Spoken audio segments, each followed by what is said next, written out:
It's a crazy story.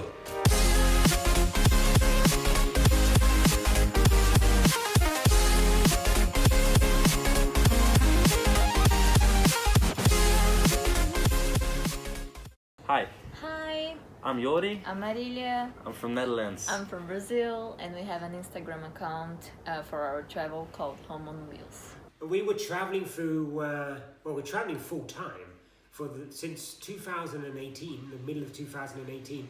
I was living in Switzerland, we were made redundant, we used the money to buy a truck. And myself and my wife and our dog Finn, we decided to travel from the bottom to the top of Europe and from the top to the bottom of Africa. Our plan was to travel from Netherlands with a camper van, with a 4x4 camper van, all the way to South Africa. Driving down the wrong road, playing games and feeling low, messing with my mind. How'd you do it this time? So we'd already done the European leg, we were on our Africa leg. We decided to travel from Morocco all the way down to South Africa. And we were in Senegal when the story broke. The World Health Organization has officially called it COVID-19. Initially, it wasn't so much of a concern because, like everybody, the coronavirus was seen to be just a little bit of a hamper, a little bit of a challenge rather, on your day-to-day life. And when you're overlanding, it felt the same. It was like, oh, there's this virus, maybe there's going to be closure of borders for a few weeks. We need to camp out. The last weeks before everything started getting really chaotic, we noticed that we had to get a move on. While all this was happening, the borders were closing, and we didn't know.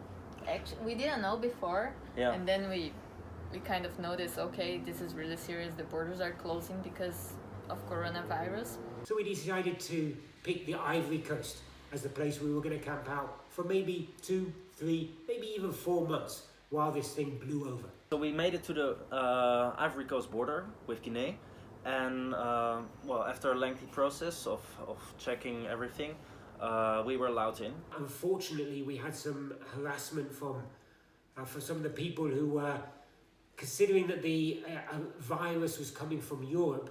They were worried that we were bringing the virus with us, and that's scary when you're in a foreign country and you're there just with your wife and a dog, that you're alone.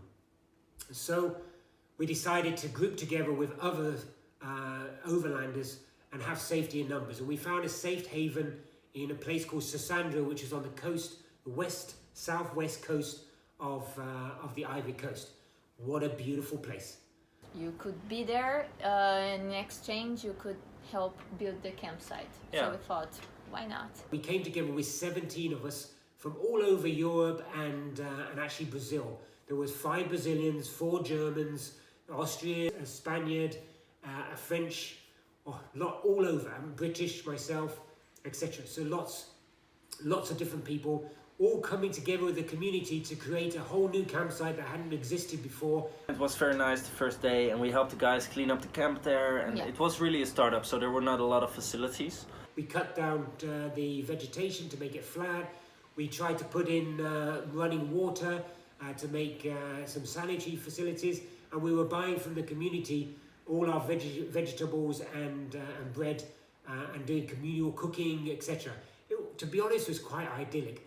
And we were fine. We really felt that we were going to stay for maybe 1, 2, 3 months in this idyllic place, which is beautiful. Beautiful blue skies, palm trees, not like it is here now in the UK where I've repatriated. And you can see the weather's not so nice. But after us making our presence clear at the local police station, then things started being really chaotic. Unfortunately for us, we don't know who it was, but somebody leaked a story about us being there. Well, the initial story was that we were 18 Italians, 18. came into Ivory Coast illegally by boat, without passports, and all infected with coronavirus. Yeah, and with the intention of passing coronavirus to...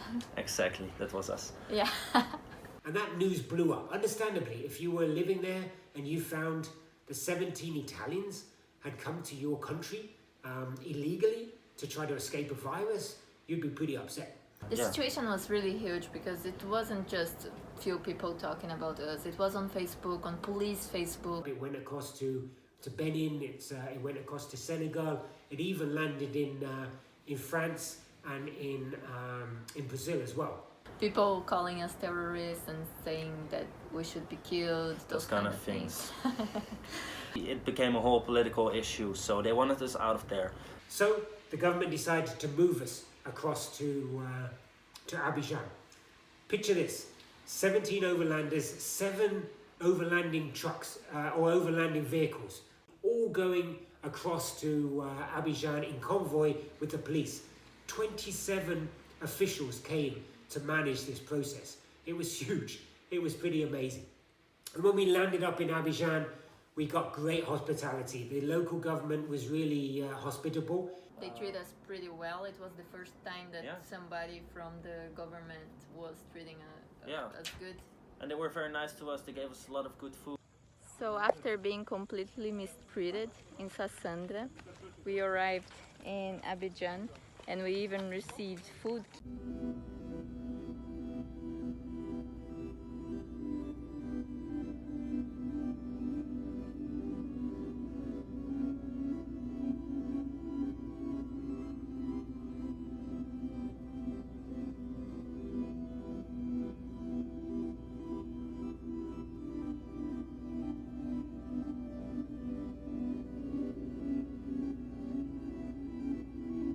Unboxing video, Yuri. What did we receive? What did we receive? We received a doggy bag from the Red Cross. Look, we have a... Okay, this was ours already. Oh, water. Whoa.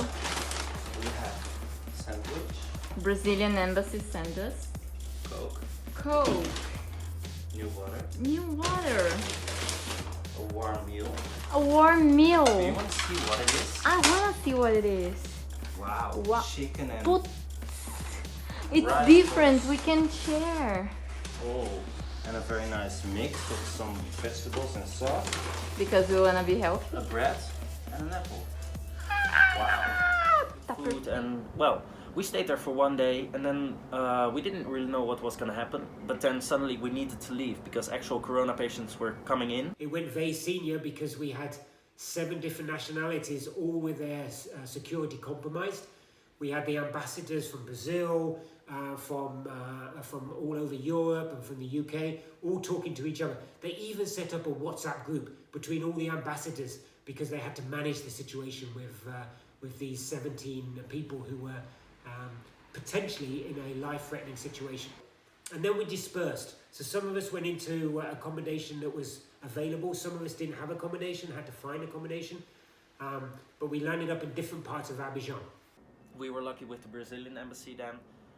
That's true. They paid the first days of a hotel, a very nice hotel for us, and then we had to move because it was too expensive. Then we decided, economically especially, it was good for us all to come back together, and we actually rented an Airbnb and stayed in the city centre for us for about 4 days, for others for up to about 2 weeks before the repatriation flights happened.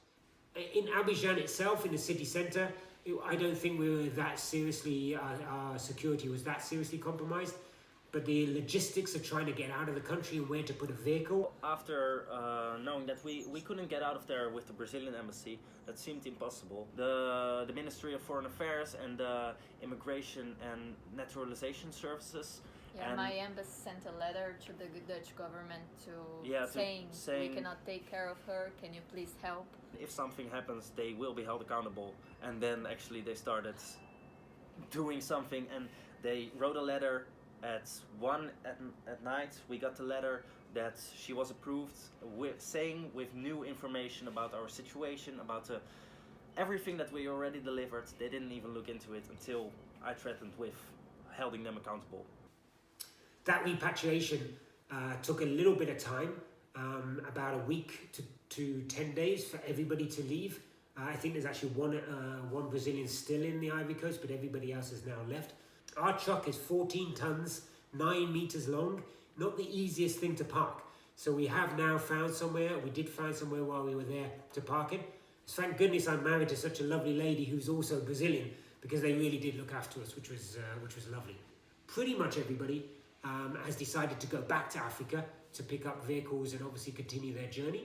but it's just a matter of time. And it's not so much when it gets better in Europe, it's more to do when it gets better in Africa. So I think we're going to be in our respective countries for many, many months. Feel good? Yes, and we plan to get back to travel as soon as the situation gets better. We don't know when. Yeah. We don't know when. But the good news, we're all safe and we all made it back to Brazil, to Austria, to Germany, to Spain, back to the UK for ourselves, as an example. And we're all waiting to go back to Africa to pick up our respective vehicles to continue the journey through the continent of Africa, which we love so much.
I really ramble.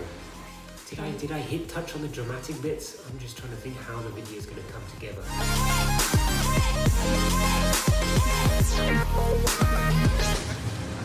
Yeah, why not?